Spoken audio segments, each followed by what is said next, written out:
நேத்து பாத்தீங்கன்னா வாஷிங்டன்ல America ஏர்லைன்ஸோட ஜெட்டும் US ஆர்மியோட ஹெலிகாப்டரும் பாத்தீங்கன்னா நேருக்கு நேர் வானத்துல மோதனால வெடிச்சு சதறிடுச்சு. இதுல பாத்தீங்கன்னா கிட்டத்தட்ட 67 பேர் டிராவல் பண்ணியிருந்தாங்க. அதுல டிராவல் பண்ணவங்க எல்லாம் யாரு, அவங்களுக்கு என்ன ஆச்சு, இப்ப யாராச்சும் உயிரோடு இருக்காங்களா, இந்த விபத்துக்கு காரணம் என்ன, யார் மேல தப்பு அப்படிங்கறத பத்தி ஃபுல் டீடைலா இந்த வீடியோல பார்க்கலாம். அதுக்கு முன்னாடி நான் தான் உங்க ஹரிஷ், நீங்க பாத்துட்டு இருக்கிறது இந்தியன் ஃபேக்ட்ஸ் இன்ஃபோ சேனல். அப்படி நம்ம சேனல் சப்ஸ்கிரைப் பண்ணிருங்க. வாங்க வீடியோக்குள்ள போலாம். நேத்து பாத்தீங்கன்னா அமெரிக்கால இருக்கிற வாஷிங்டன்ல அமெரிக்கா ஏர்லைன்ஸ் பேசஞ்சர் ஜெட்டும் யுஎஸ் ஆர்மியோட ஹெலிகாப்டர் பாத்தீங்கன்னா நேருக்கு நேர் வானத்துல மோதிருச்சு.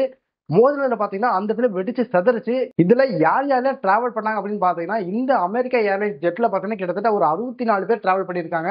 இதே அந்த ஹெலிகாப்டர்ல பாத்தீங்கன்னா ஒரு 3 சோல்ஜர்ஸ் டிராவல் பண்ணிருக்காங்க. அந்த 3 சோல்ஜர்ஸுமே வெல் ட்ரெயின்டு சோல்ஜர்ஸ் தான் அப்படின்ற மாதிரி சொல்லியிருக்காங்க. ஸோ நல்லாவே ஹெலிகாப்டர் ஹேண்டில் பண்ண தெரியும் அப்படின்ற மாதிரி தான் யுஎஸ் ஆர்மில இருந்து சொல்லியிருக்காங்க. பட் இந்த பேசஞ்சர் ஜெட்ல டிராவல் பண்ணவங்க பாத்தீங்கன்னா அதுல 60 பேர் பாத்தீங்கன்னா சாதாரண பேசஞ்சர்ஸ், அதாவது பொதுமக்கள் சொல்லுவோம் பாத்தீங்களா, அந்த மாதிரி பேசஞ்சர்ஸ் தான். 4 பேர் பாத்தீங்கன்னா க்ரூ மெம்பர்ஸ். அந்த க்ரூ மெம்பர்ஸ் யாருன்னு பாத்தீங்கன்னா அந்த ஃபிளைட்ல இருப்பாங்க பாத்தீங்கன்னா, பைலட் இந்த மாதிரி நம்மளுக்கு ஏதாச்சும் ஹெல்ப்னா சொல்றதுக்கு இருப்பாங்க பாத்தீங்களா, அவங்கள மாதிரி ஆளுங்க தான் க்ரூ மெம்பர்ஸ் சொல்லுவாங்க.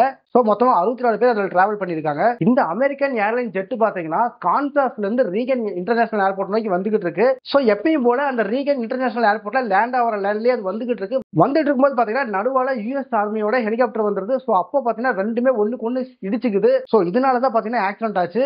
இந்த ஆக்சிடென்ட்ல யார் மேல தப்பு அப்படின்னு சொல்லி இப்ப ரிப்போர்ட் வந்திருக்கு. அது என்ன அப்படின்னு பாத்தீங்கன்னா, அமெரிக்கன் ஏர்லைன்ஸ் எப்பயும் போலதான் அதோட லேண்ட்ல வந்திருக்கு.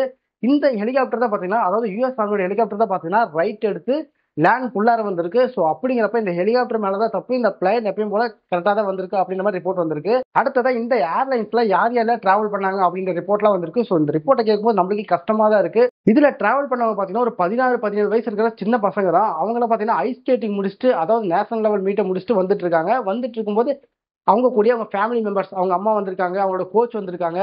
அவங்களும் இந்த பிளாஸ்ட்ல இறந்திருக்காங்க. அடுத்த பாத்தீங்கன்னா ஒஹியோ அப்படின்ற ஒரு பொண்ணு பாத்தீங்கன்னா இந்த பிளைட்ல டிராவல் பண்ணிருக்காங்க. இவங்க பாத்தீங்கன்னா அவங்க தாத்தாவோட இறுதி சடங்கை முடிச்சுட்டு பிளைட்ல டிராவல் பண்ணி வந்துட்டு இருக்காங்க. சோ அவங்களும் இறந்துட்டாங்க. அடுத்ததா பாத்தீங்கன்னா சில ஹண்டர்ஸ், அதாவது வேட்டையாடுறவங்களா இருப்பாங்க பாத்தீங்கன்னா அமெரிக்கால, அந்த மாதிரி ஒரு குரூப் பாத்தீங்கன்னா இந்த பிளைட்ல டிராவல் பண்ணி இருந்திருக்காங்க. இவங்க பாத்தீங்கன்னா கான்சாஸ்ல ஒரு ட்ரிப்பை முடிச்சுட்டு இந்த ஏர்லைன்ஸ்ல டிராவல் பண்ணி வந்துட்டு இருக்காங்க. சோ இப்போ அவங்களுமே இறந்துட்டாங்க. இந்த பிளைட்டை ரன் பண்ணிட்டு இருந்த பைலட் நேம் என்னன்னு பாத்தீங்கன்னா சாம் லில்லி. இவருக்கு பாத்தீங்கன்னா கொஞ்சம் நல்ல மேரேஜ் வச்சிருக்காங்க. இதை பத்தி அவங்க டேடி ரொம்ப சோகமாவே ஒரு போஸ்ட் போட்டிருந்தாரு. அவர் டேடியுமே பாத்தீங்கன்னா கிட்டத்தட்ட 20 வருஷமா யுஎஸ் ஆர்மியில ஹெலிகாப்டர் பைலட்டா ஒர்க் பார்த்தவர் தான். சோ இந்த மாதிரி பல கனவோட இந்த பிளான்ல சின்ன குழந்தைகளா இருக்கட்டும், பெரியவங்களா இருக்கட்டும், எல்லாருமே டிராவல் பண்ணிருக்காங்க. யாருமே இதை உயிரோட இல்லைன்னு சொல்லியிருக்காங்க. இந்த பிளைட்ல டிராவல் பண்ண 64 பேரோட சேர்த்து அந்த ஹெலிகாப்டர்ல டிராவல் பண்ண 3 சோல்ஜர்ஸோட சேர்த்து மொத்தம் 67 பேர் பாத்தீங்கன்னா ஸ்பாட்லயே இறந்திருக்காங்க.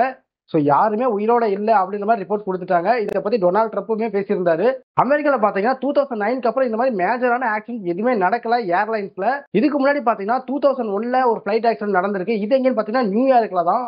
அந்த ஆக்சிடென்ட்ல பாத்தீங்கன்னா கிட்டத்தட்ட 260 பேர் பக்கம் இறந்தாங்க. 260 பேர் தான் அங்க டிராவல் பண்ணாங்க.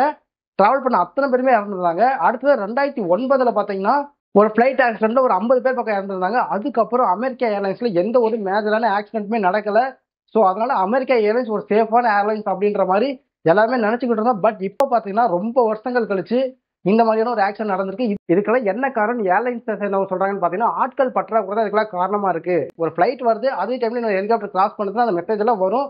பட் அதை கரெக்டா சென்ட் பண்றதுக்கு சரியான மேன் பவர் இல்ல அப்படின்ற மாதிரி ஏர்லைன்ஸ் சொல்லியிருக்காங்க. ஸோ இனிமேல் பாத்தீங்கன்னா இந்த மாதிரியான ஒரு மோசமான ஆக்சிடென்ட் எங்கேயும் நடக்கக்கூடாது அப்படின்னு சொல்லி நம்ம ப்ரே பண்ணிக்கலாம். தேங்க்யூ.